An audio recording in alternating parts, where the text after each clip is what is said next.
Hi, I'm Kat. And I'm Gabe. And we're the Ghouls Next Door. Talking about that spooky stuff.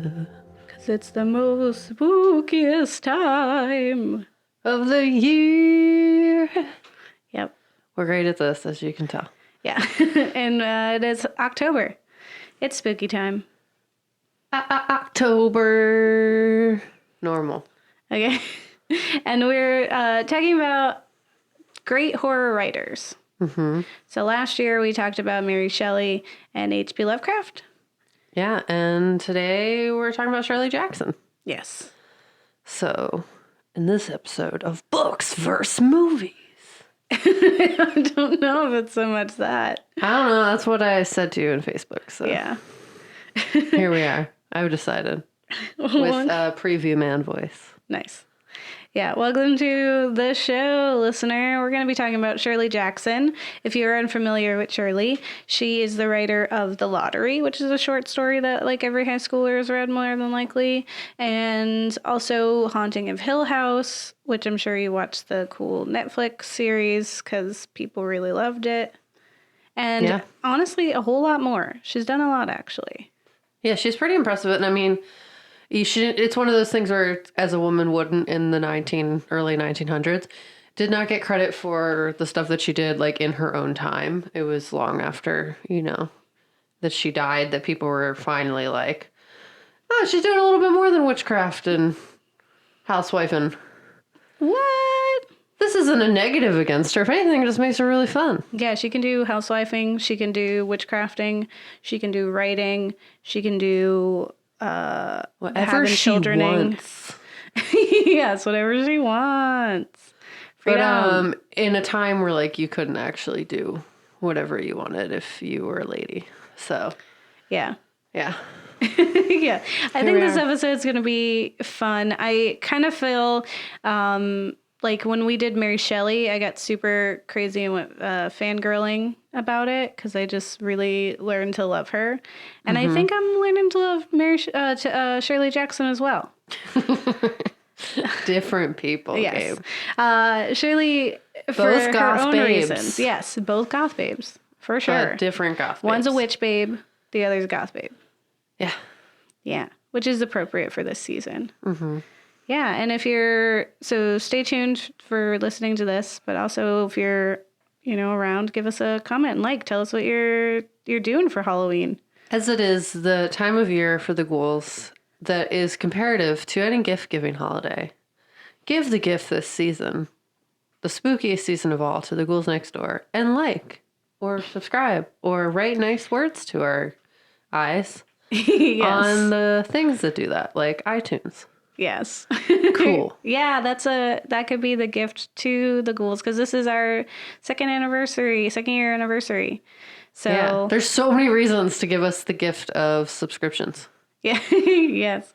So stay tuned. We're going to be talking about Shirley Jackson. Facts. Yeah, facts. We tell you facts. All the facts. Here facts. Still facts. About that spooky stuff. Yeah, spooky stuff.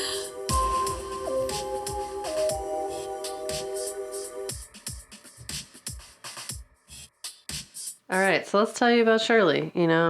Like Stephen King, I related very much to Shirley Jackson. I call her Shirley because I think we would be friends. Yeah, I feel like I would have been friends with her based on the characters that she described in her writing and how I was in elementary, middle, and high school.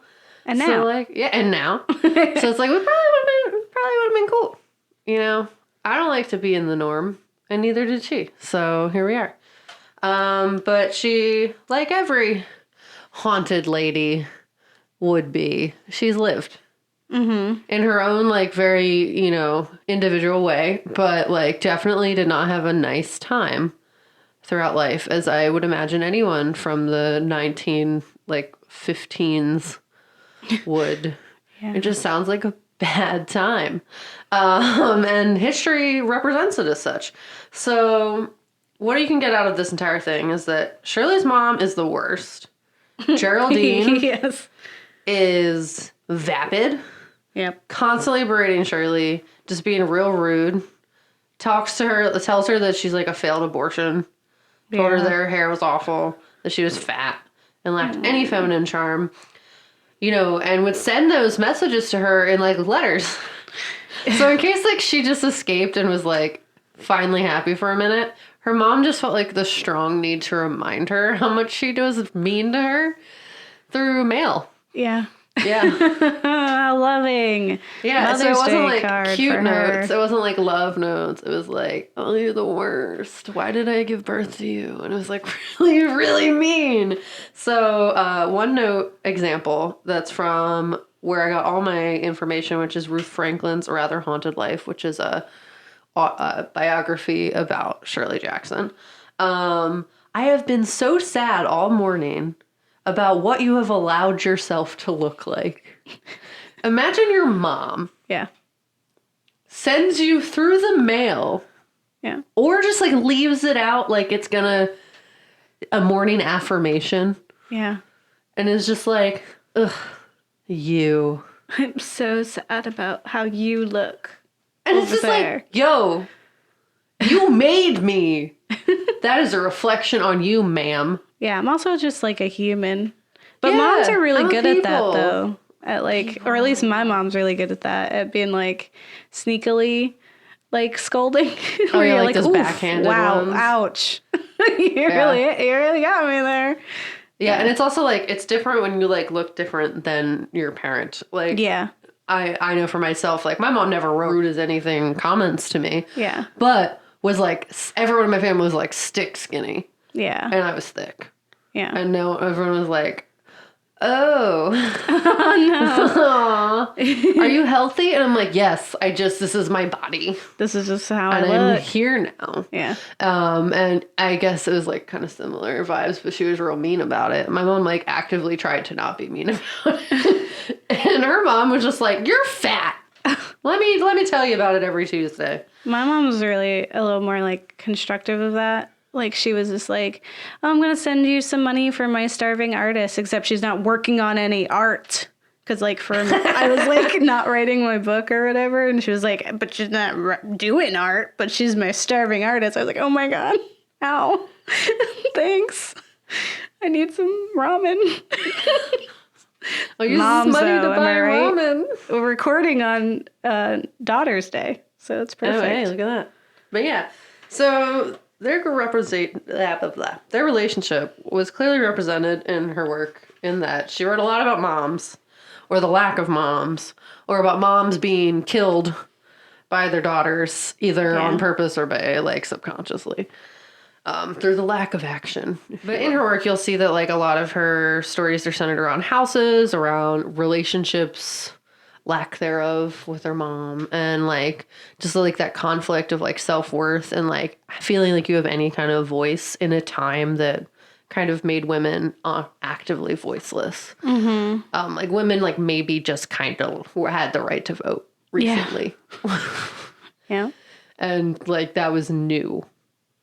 So the root of what the conflict with the mom started from the idea that like she was like a woman of money who expected her daughter to live to this like conventionalness. Like the idea of having a daughter who was not like conventional and like matching the ideal that she had placed on having a daughter is what really caused this conflict. So she wanted her to be this like skinny little cute little baby running around with like straight hair, not curly hair, not red hair by any means. Yeah. Like blonde or brown, I don't know, pick one.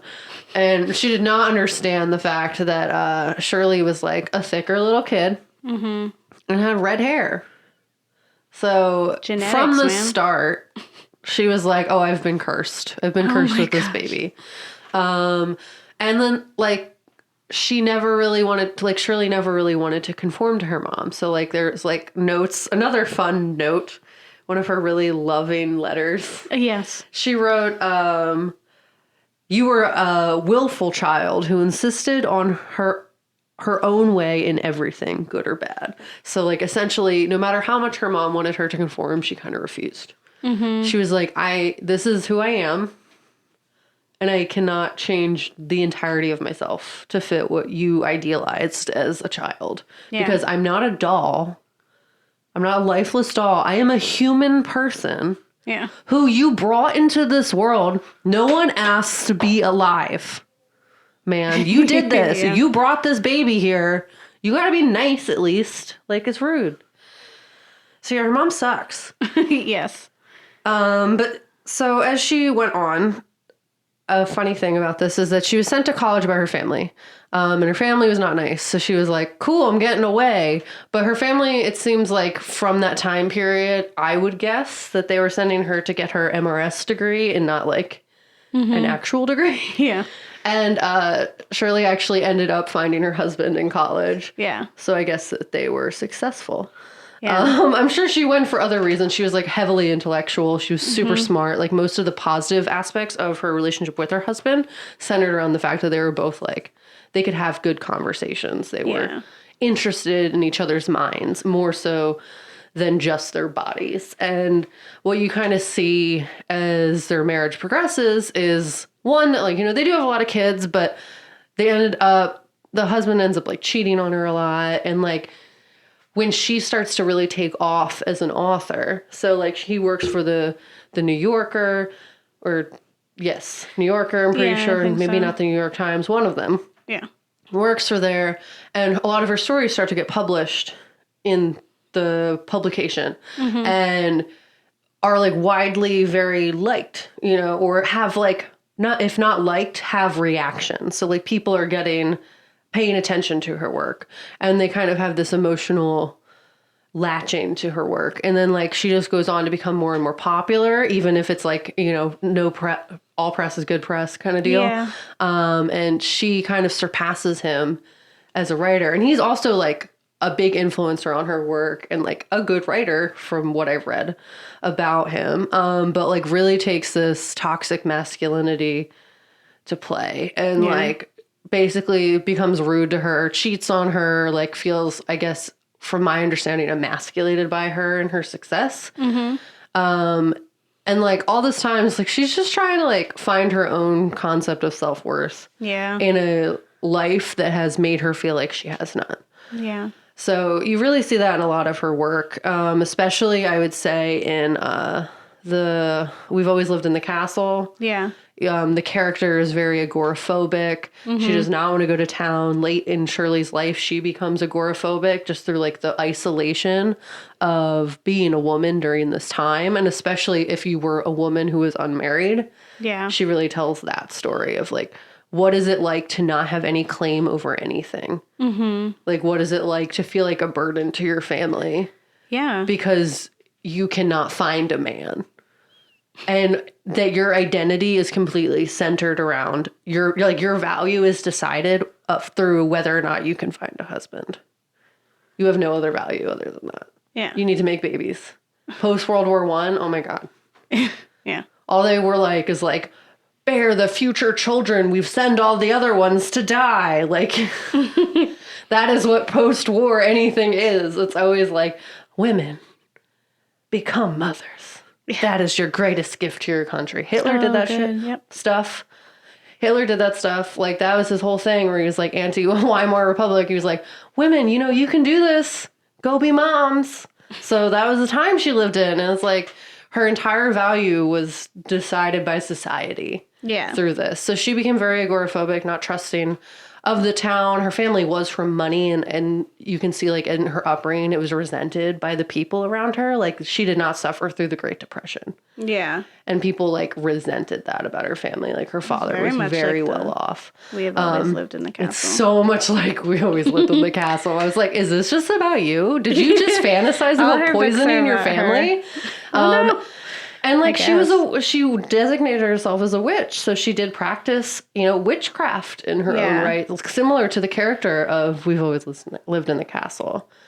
And I think you also see it a lot in Haunting of Hill House. I didn't read the other ones, but those were the two that I have the most knowledge of. So I saw so much of her life just like sprinkled into her work. And you know, the saddest part about her life is that because of all of this, she took drugs, tranquilizers to ease her anxiety, and amphetamines to make her able to manage all of this stuff, and that led to her very early death And her husband's early death, too, because they were both, like, not taking care of themselves.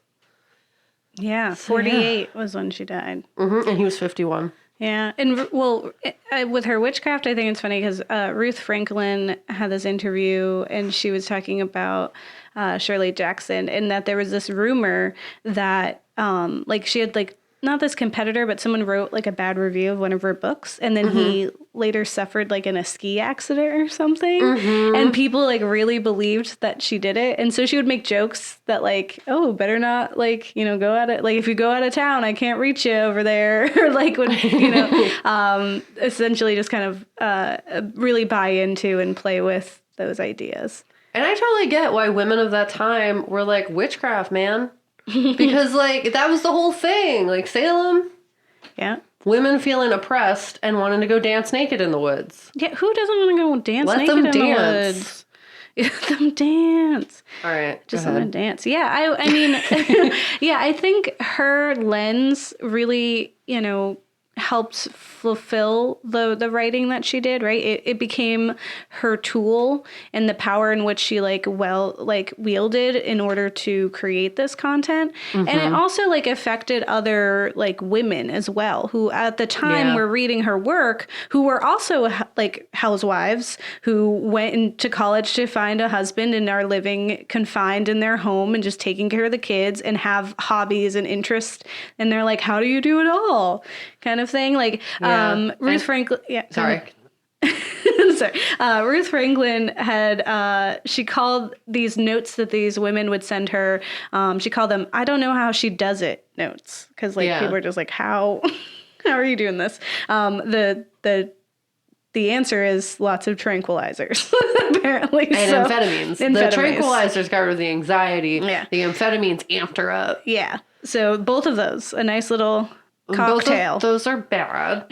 But then also I feel like it's like relating to that feeling of just like isolation and like what it was to be a woman during that time.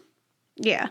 I think what she wanted to tell those women, what she often told them, you know, because they would be like, how do you do your housework and take care of your kids and your husband and write so much, right? And she was always just telling people, well, do less housework and write more. Like, it was essentially like, stop being the perfect wife, mom thing that you want to do sometimes and allow yourself to be a little selfish and take care of like your creative side as well and really flourish in that. Yeah. Yeah. Like you can do that if you just like, you know, put aside what society is asking you to do, which she was also, you know, doing.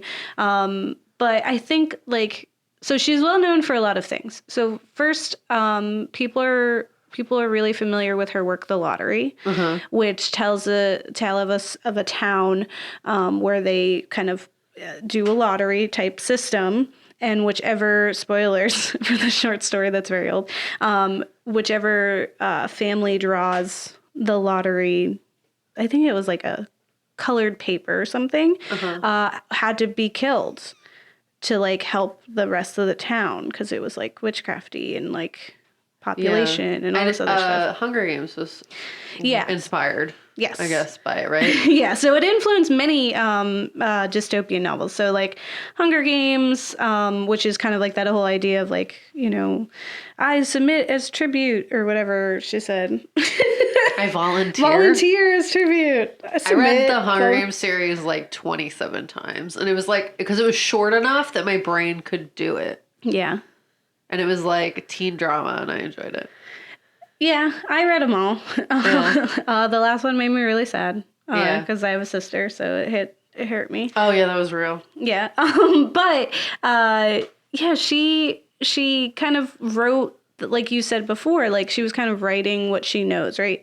So with The Lottery, she is honestly making fun of the town that she lived in at the time, where there were these people. So she's used to like California, she's used to wealth, and she's used to kind of this entire different lifestyle. And then she goes and just becomes this lowly housewife, and this town does not accept her for who she is and is not her friend.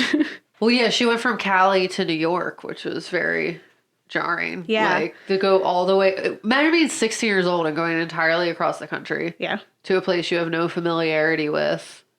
And then just seems completely foreign to you Yeah. because you're not from there. Yeah, I went from Florida to Philly.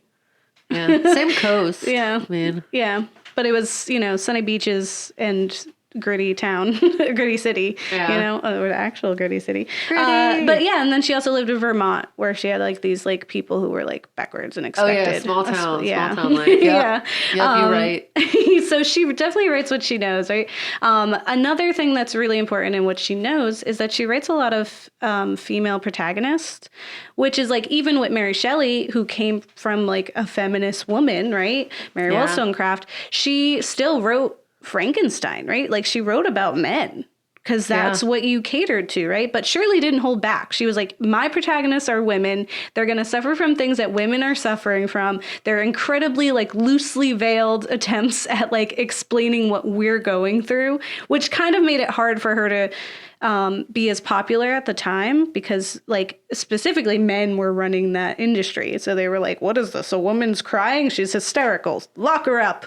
We don't need this. Yeah, and a lot of women had to write under like a pseudonym. Where is it? The other word where it's like you couldn't be a Pen woman names. to publish. You had to have like pen names. Yeah, to and be she was successful. just Shirley Jackson. She didn't even try.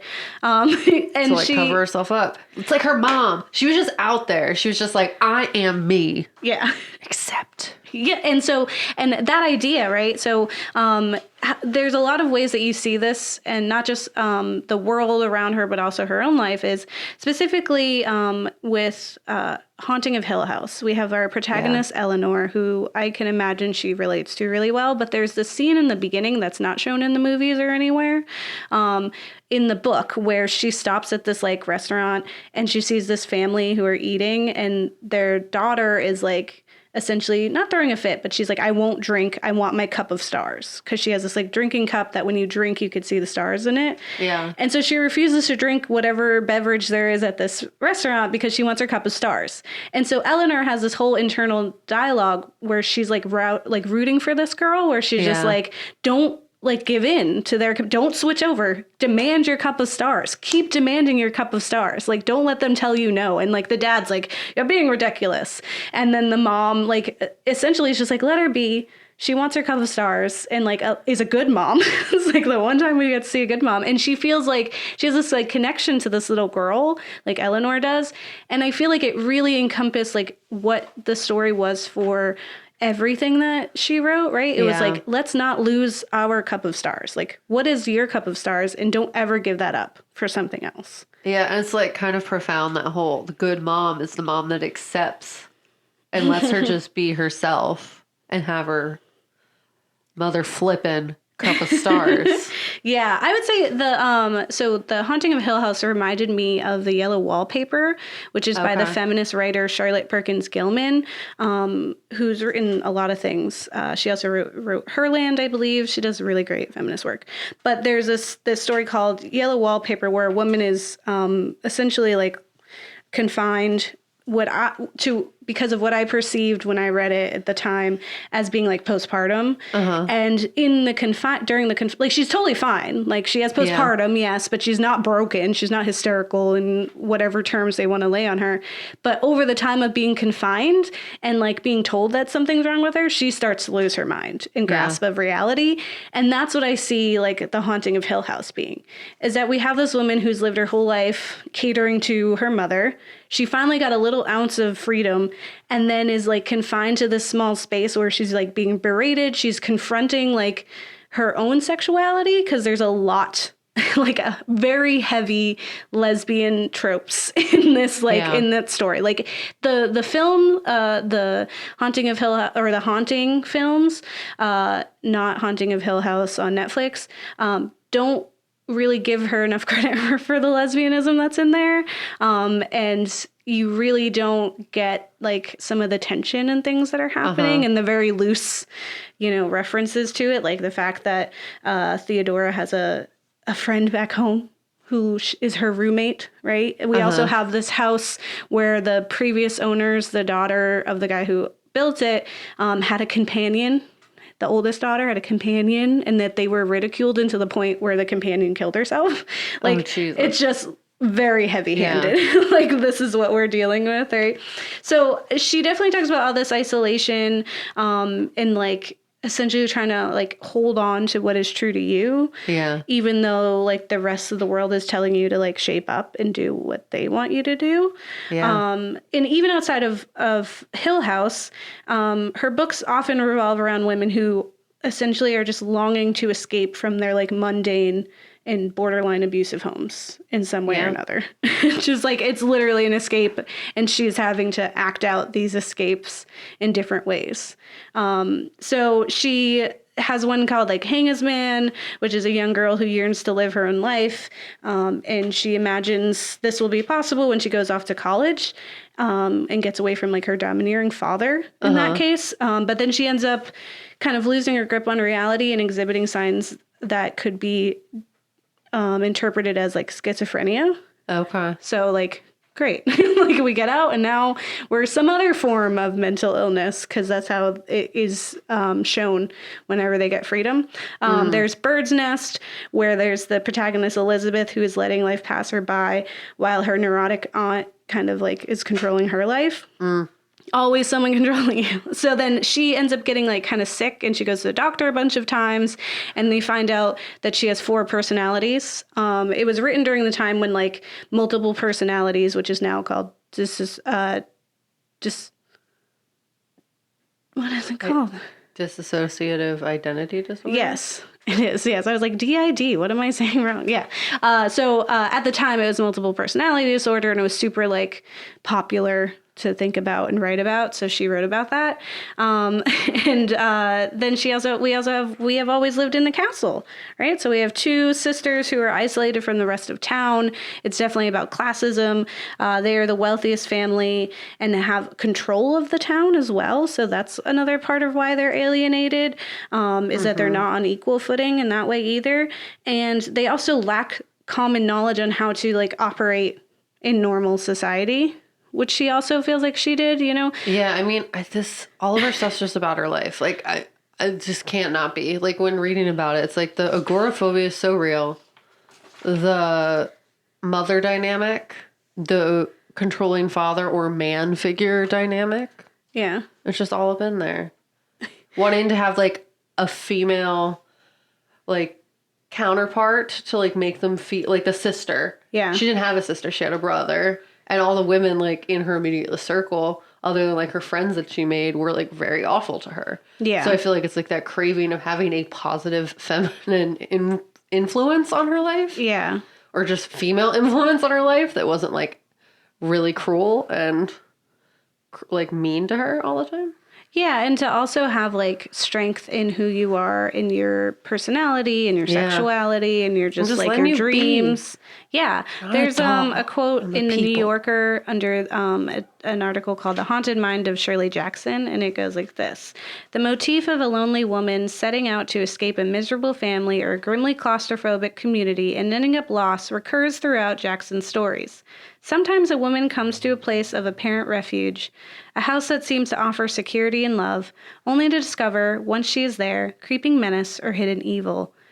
A woman encounters a romantic, chimerical figure, a daemon lover, who promises to rescue her and then vanishes, leaving her alone and on the brink of madness in a frightening alien landscape. Always, the hope of an alternative, happier life proves illusory." Yeah. So yeah, it's always like, this person is escaping one awful situation and ends up in another one, which is exactly what happened in her life. She left her mom.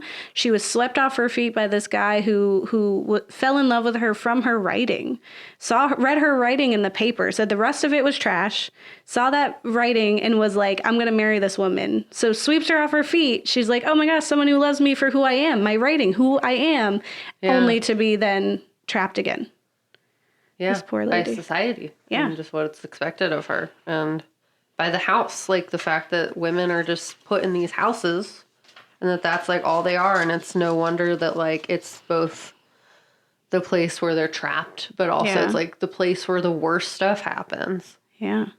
And there's nowhere else to go because that's like what society has decided your entire life will be. Yeah. You don't need to go outside. Yeah. be inside just all be the inside time. always and cater to us. Yeah, to a housewife, a haunted house, a house is haunted, right? Like the house is the scariest thing to you because it's where you're trapped. You can't ever get out. Like Yeah. I couldn't have lived back then. I would not have made it past like I don't know. You liked being 17. inside the house. No, but it's different. Yeah, it's a choice. It's a choice Yeah. right now. I would not have made it past 17. I Yeah, guarantee no, I that would have about been in myself. trouble. I would have been known for witchcraft. Yeah. Film. Yeah, films. Yeah, films. We watched some films. Now let's talk about those films. And all that spooky stuff. And all that spooky stuff.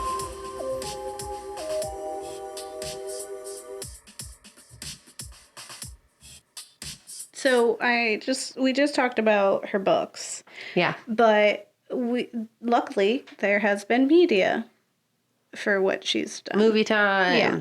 And or that's show what, times. luckily is for all the things that we're going to talk about this month. There's like a version of something, which is great. Yeah, it's great for my mind that has a very hard time with books. Yeah. I also find it really fun to kind of compare like the books to the movies. Books versus movies. Yes. Let's see who comes out as champion. Dun, dun, dun, dun. So we watched several things. We'll touch a little bit on each one of these parts. So first, I wanted to start with The Haunting, parentheses of Hill House, from 1963, directed by Robert Weiss, right? So this is about a scientist doing research on the paranormal invites two women to a haunted mansion. One of the participants soon starts losing her mind. I do like how this description says two women and doesn't like just also add the fact that Luke, who is like going to inherit the house, is also there.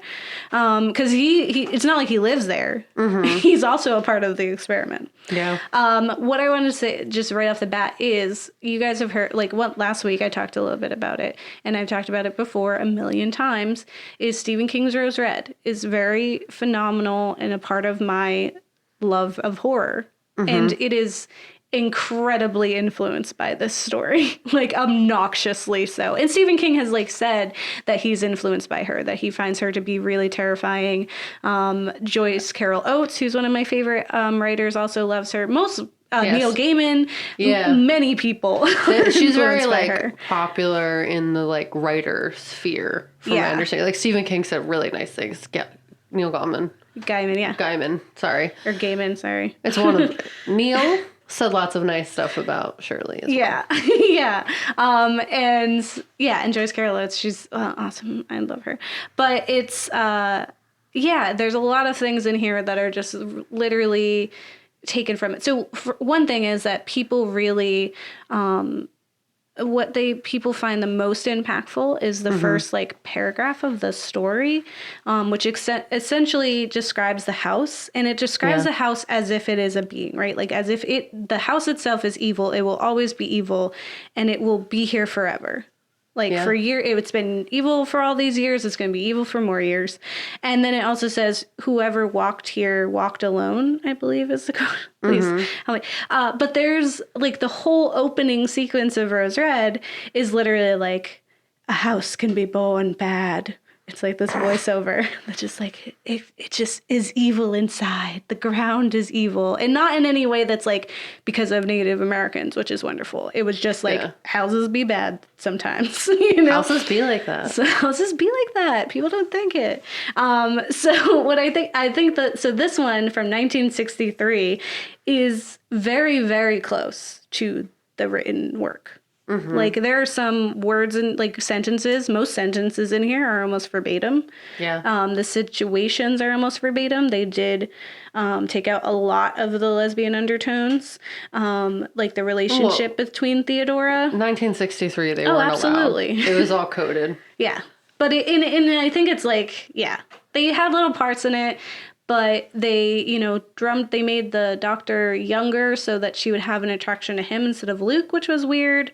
They just didn't, like, they took away some of the the wit that Theodora had in the book. So all Yeah. the funny things, usually it was Theodora saying it because she was just spunky, and she was a real woman. She was classy. She wore nice clothes, and she had a friend back home. And she wore pants. She wore pants. Yes, that was a big part for me.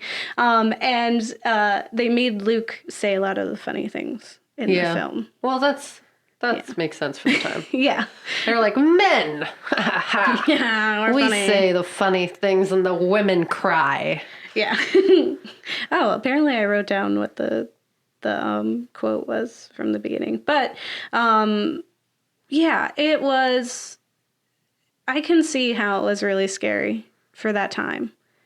Yeah, and so some fun facts about the book / movie. It was based on the great grandfather's. He was an architect. Like, he had a family of architects, and he had apparently made a house in California that was just like abandoned and just like was evil. Like in her mind, like it was just like it looked like it was an evil house, and she said that.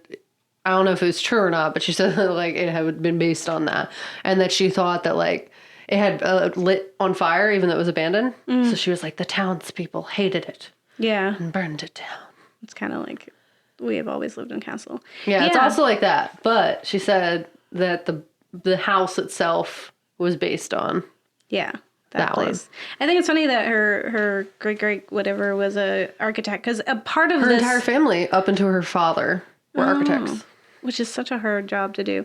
What I think is interesting is in the book, there is a discussion of the architecture and how it's made a little off. Like everything is just off kilter just slightly so that you feel disoriented. So there's like this whole discussion of like when you leave Hill House, it's kind of like you have to regain your like land legs because you're like your brain is kind of disoriented, which then fuels like the discomfort, and then you're kind of paranoia, and then you're scared. So there's like psychological reasons, because Eleanor is definitely an unreliable narrator, both in the movie and in the book. Like, you know, something's going on. Like, she's already very sensitive. She's experienced paranormal activity before. And she's just like really, really wanting to be accepted. And so she kind of like, and she's very easy to like snap, and she's paranoid and she doesn't trust anyone. She doesn't know what things are. And so you see that. And so it's hard to really trust everything she says. But there's some like psychological and like scientific things behind it, because you have the doctor there. It's literally, I tell you what, Rose Red is literally just a reimagining of this. Because in Rose Red, the house is always being built. And the fact that there's kooky like architecture is like a staple of that story. There's also like the guy who's inheriting it goes in there. It's a doctor who invites a bunch of like people who have psychic abilities into the house to investigate it. Yep. There's the whole story where she's like, rocks fell on someone's house. That happens in Rose Red. I don't like, it's literally the same story. No one's talking about this. Steven. Tell us. Yes. You could tell he's very, very impacted by her. But then there's The Haunting of Hill House. Yes. Directed by Mike Flanagan. He's back again. Flanagan. We've already talked about him. I read it weird. Yo. All right. So, flashing between past and present, a fractured family confronts haunting memories of their old home and the terrifying events that drove them from it. Yeah. So, it is similar to the book, in that the characters are named the same. There's a house. Yeah. There's mental illness exhibited, right? Like, we have the same thing where we have a group of people who, or women generally, who are suffering from some type of ailment, and no one is taking them seriously, and they don't really have freedom to be who they are. Really, in many different ways, right? So, like, you have the mom who very clearly has depression, and people just don't understand it. So there's this misconstrued, like, idea of it where they just label it as, like, evil. Like, the house did this to her. But she clearly has had headaches before this house. Yeah. They were just, like, worse at the house. I think that was, like, but she also has, like, manic episodes as well. So it's very, like, she definitely had some type of mental illness when she got in here. And it's only exacerbated by the fact that she's, like, trapped in this home dealing with her kids. you have Nell, who sees things, who's very clearly based off of Eleanor from Haunting. Just very misunderstood, always kind of being like told that she's being dramatic or that like, oh, look at Nell, be Nell again. Yeah. And then it's like the whole thing throughout. And then Luke is also very misunderstood, but they were twins. So like there's this connection between them. It was a great show. There should have been bigger trigger warnings. Yep. That show messed me up, especially like that hanging scene was unnecessarily graphic. Yeah. Like I get you, well, I'm not going to spoil it, but like I get you had to show what you had to show. Yeah. But you did not have to do it in that way. Like that messed me up for like a full 24 hours. Yeah, well, we didn't watch it for a few weeks. I think even months. I had we stopped. I didn't like. It's not like I thought the show was bad. It was just like I could not watch it after that episode. There's a lot of really. It's very interesting because it deals with grief really well, or not well, but in an interesting way. The whole show, it's very interesting. I think it's very well done. I enjoyed it, and I can see how it was like loosely imagined. Yes. From the book. Yeah. Like there's the Cup of Stars and there's Abigail who is like the statue and also like the haunting story of the house. She's the little girl. Yes. And then you have like the two people who come and take care of the house but don't ever stay at night. Yep. And then the red room. So in the books, is the nursery. They're in they're in the different colored rooms, and the red room was the room that was the most haunted. Yeah. There's a lot of similarities. I totally forgot about the Cup of Stars from the show. That's crazy. But it is, what I think is interesting is that it does do an interesting job of comparing, having this misunderstanding of grief and of all types of illness and just like people being people, right? So like not even just like depression, and even lesbianism, in that what Theodora is actually a lesbian in this. Like she's allowed to be who she is. It's played by his wife, playing a lesbian. He likes to put her in roles, and also drug addiction. With Luke, there's a misunderstanding of how that works, and there's like there's some toxic relationships in there, but there's also some really jarring scenes and scenarios that are very affecting and can destroy your happiness for a very long time. Even outside of like the scene that triggered Kat, there's a husband's death that is really traumatizing throughout that. And it's just like, it's very stressful. Yeah, and I mean, I feel like that's why it did so well. Yeah. It was like through that like time of dramatic Netflix things where everyone was like, whoa, Netflix. Yeah. It was like when strangers, it was like during the hype of when like all those things were coming out on Netflix that were like big, like wow things. And then like have now subsided some, and that not everything that comes out on Netflix is good. We've learned. Yeah. But it was definitely during that time where like they were just having a real good run. Yeah. Of like putting really strong content out. Like good, bad, whatever. It was strong. It was strong content. It was saying something. It was in your face. You were experiencing emotion. Really about playing on emotion as people. I will say I really like this trend that we're taking like not old, but we're taking books and making them into shows or scenes. So like Alias Grace came out around the same time as The Haunting. And it's just like super cool. And so we watched We Have Always Lived in the Castle. Yeah, which is new. Yeah. I did not realize it was so new. Yeah. So I tried to read this one, but it threw me off the way that things are being told, because like it's narrated in this piece as well, so you can kind of get an idea. That was 2018. Yeah. But it is about Merricat, Constance, and their uncle Julian live in isolation after experiencing a family tragedy 6 years earlier. When cousin Charles arrives to steal the family fortune, he also threatens a dark secret they've been hiding. And this film did what I would say the opposite of what happened when I was like, oh, I don't like the Shining film, so I'll never read the book. But then I was like, oh, it's different, so now I want to read the book. Well, the opposite happened, whereas like watching this, I was like, I want to read the book now. Like, I actually want to finish it because there's so much more. It was so confusing in the beginning because there's her narration is weird. I couldn't quite, like, I didn't see or know what was happening. And you really have to start figuring things out quick to know what you're doing in that story. Which is why the film was pretty cool in that, like, you see the town, you see that it's narrated by Mary, like, she's audibly saying stuff. Like, you read her thoughts. Yeah. She's, like, telling you the story. And there's so many layers to this in the way that, like, Shirley does. So you have, like, classism, you have kids who are, like, ill-equipped to deal with the world, and they've been, you know, isolated from the rest of the town, which who is don't super understand her. Reflective of her entire life, in that she was from rich people in California, and then people were real pissed about the Great Depression, and she was totally fine, and her father's company impacted the local people because he was a hirer of people, and it was a whole thing.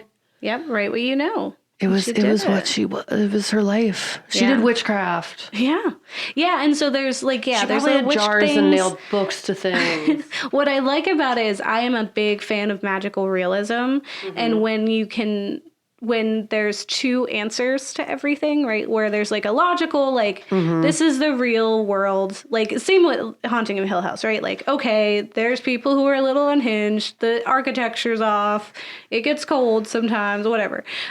Versus what Eleanor was experiencing. So if you want to believe, like, no, this place is actually haunted, and that it controlled and manipulated and took over her, then you can believe that, right? Or you can believe that it was not, that it was just, like, a haunted house, and she was already kind of unhinged and was triggered because she was finally free.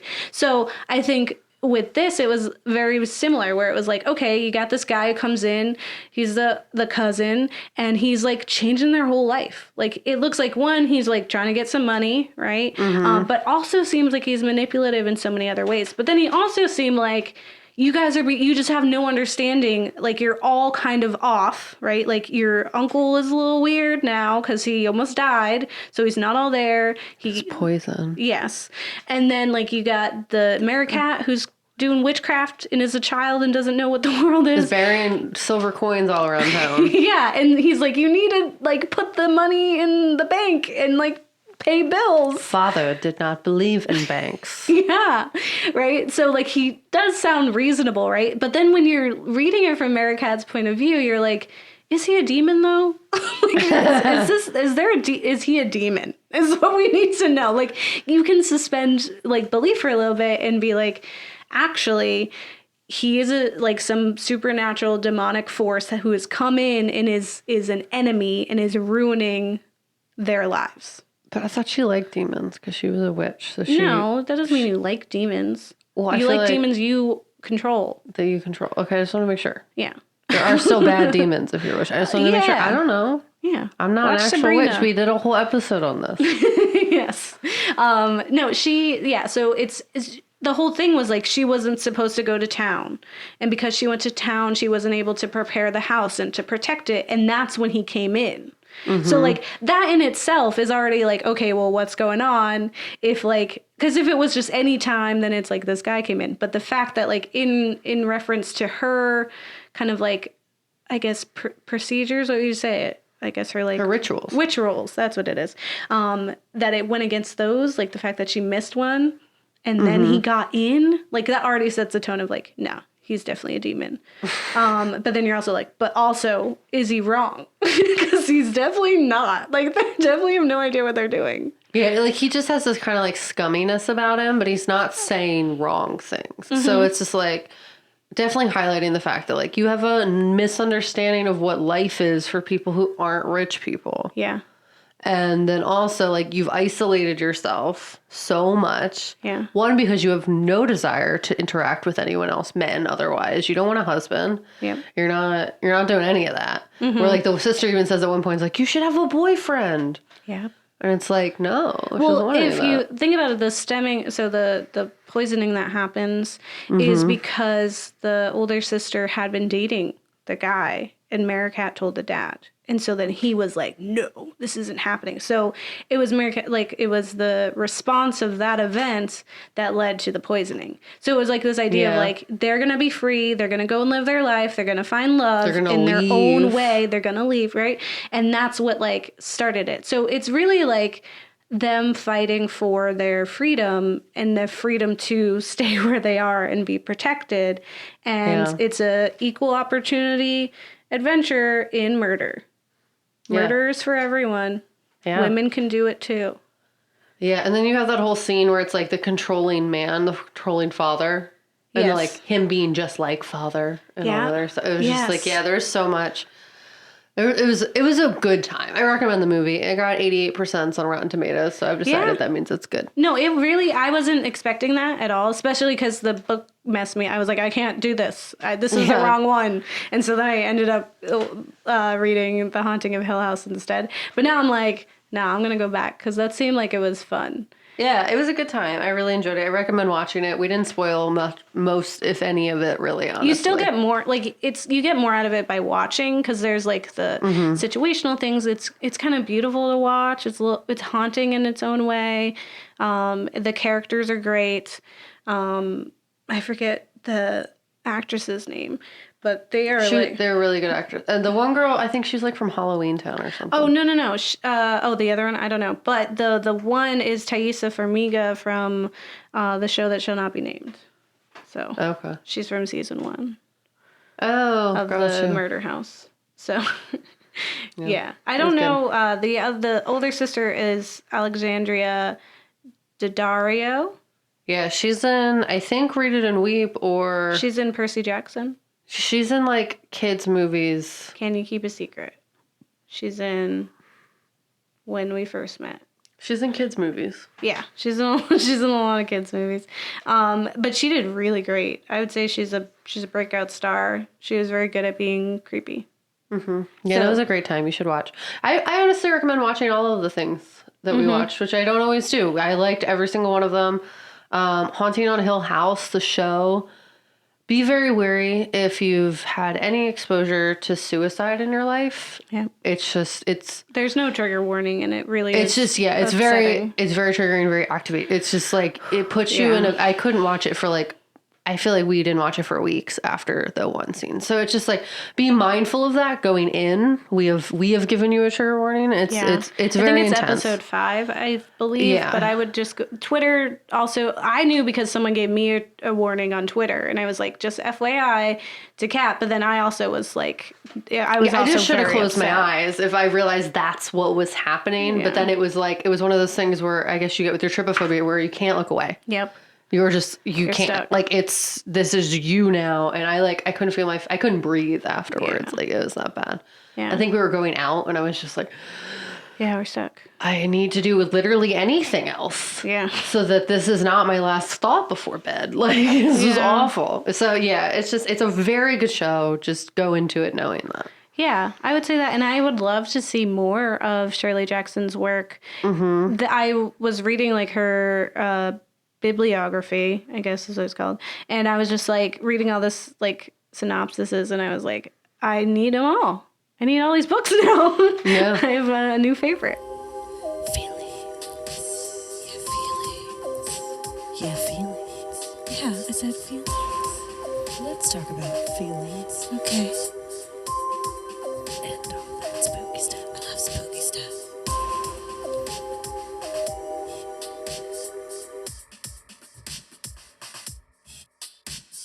All right. So if you like it, it's keep your cup of stars. Keep that cup. Yeah. Keep it. Have stars all up in your cup. Yeah. Don't let anyone take that cup. It is yours. Yeah. If you have something that is your cup of stars, you keep it and you put it in your pocket and you never let it fade away. Yeah. And if you don't like it, it is, I have been so sad all morning about what you have allowed yourself to look like. Ugh, Mom. Geraldine. Oh, Geraldine. Jerry. She's just mad that that's her name. Her life. How unfortunate for her to have a daughter who's her own person. Who is made from her. Like, what you, like... Regardless. I'm just saying. No one has to be alive. Yeah. You didn't have to have babies. I mean, yes, you did. You did. Apparently she's... Geraldine, you did. She didn't want to. Yeah. It was like the first year of their marriage, and she was like, ugh, I wanted to be married in a socialite a little longer. Yeah. Then this happened. Yeah. And she's fat. She's kind of homely. She likes to write all day. She was super cute. I saw pictures. Yes, she was. She got a cute face. Mm-hmm. Yes. I didn't see the rest of her, but I saw that her face was super cute. She had a good smile. She's a very unique face, I would say, for sure. She's like unique pretty. She's not like that, like cookie cutter pretty. She's really got character to her face. She definitely has character. I will say that. Pretty is pretty. I mean, but I'm just saying. Yeah. Everyone can be pretty in their own unique way. And she was pretty. In my opinion. Yeah. She's a couple stars. So, Geraldine. Yeah, I would. So for Shirley.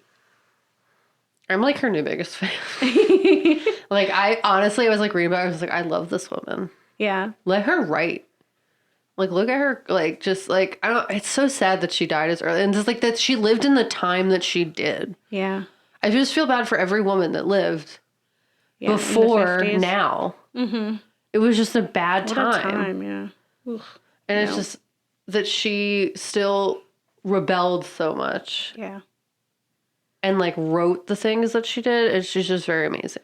Yeah, I'm like super inspired by her writing and like her ability to take her personal like traumatic experiences and what she was struggling and make it into this like totally impactful of the rest of this genre. Like, you know, like Mary Shelley was like one of the beginners of like science fiction and horror, right? But Shirley was really like pioneering the queenship here as far as like she really has impacted the rest. Like she is the one who's telling the first like haunted house story, and she told it in a way that was like, it is not about the house. It's about women. It is about us. It's about what we're doing. It's about people, and it's about like what we're restricted from and how we're living our lives. And like, you know, never giving up your cup of stars. And so I just feel motivated to go out like, I'm write never more. giving up my cup of stars. Stop sweeping and write more. But also it's important for the house to be clean. For you. For your mental health. For you sometimes. though. Yeah. Not for anybody else but you. You keep your cup of stars. Yeah, you keep your cup of stars. And what about for the medias? I love it all, Gabe. Okay. Well, every second of this. Wow. I love her. I love all of her stuff that she does. Yeah. I'm excited to read more. I really am like going to start like scouring bookshelves for her stuff. I wish I could read. I mean, I can, but like at the same time. Yes, I get you. You know what I mean. Yeah. Narcolepsy brain. Yeah, this is going to be a really fun series. I think it's going to be interesting to see the different types of writing and the impacts that they've had. And yeah, I think I'm really enjoying the people, and I like that we're diving into their thoughts and their backgrounds. It's dope. I was allowed to say dope again, so it's dope. Well, yeah, happy spooky month, listeners. Be sure to like and comment and give us some love on the iTunes. Help us keep our cup of stars. Yes. Be our cup of stars. Be our cup of 5 stars on iTunes. That was good, Kat. I really appreciate that. Oh, you should get 5 I'm stars never gonna just change. for that. Thank goodness. I know. Except if I need to, then I will. You're For the good. better. But it'll be my yes. choice. Yes. If I do bad thing, I do good thing now. Okay. Classic Cat. Yep, me. You gotta love it. So last week you were Stephen King. This week you were Shirley Jackson. We'll see who you become next week. And if I'm still me though. I'm just saying that like they were first, so yeah, you know. Yeah. I can't. They can't be copying me. I just have to be somehow subconsciously influenced by them. Gotcha. Yeah. I don't know if you're going to connect to our next guest or I the don't think next I will, one, but or it's not okay. guest, or our next topic. The I love next stories 3. though because my grandpa liked them. Nice. Yeah. Yeah. We'll yeah. You My stay grandpa tuned, was a listener. Yeah. I'm a reader and I'm super excited. This month is super fun. So Books versus movies. Yep. So stay tuned and hear about some really cool spooky writers. See you next week. Don't get married. They'll eat your kids. Gabe. Okay. Game for God. Bye. Bye.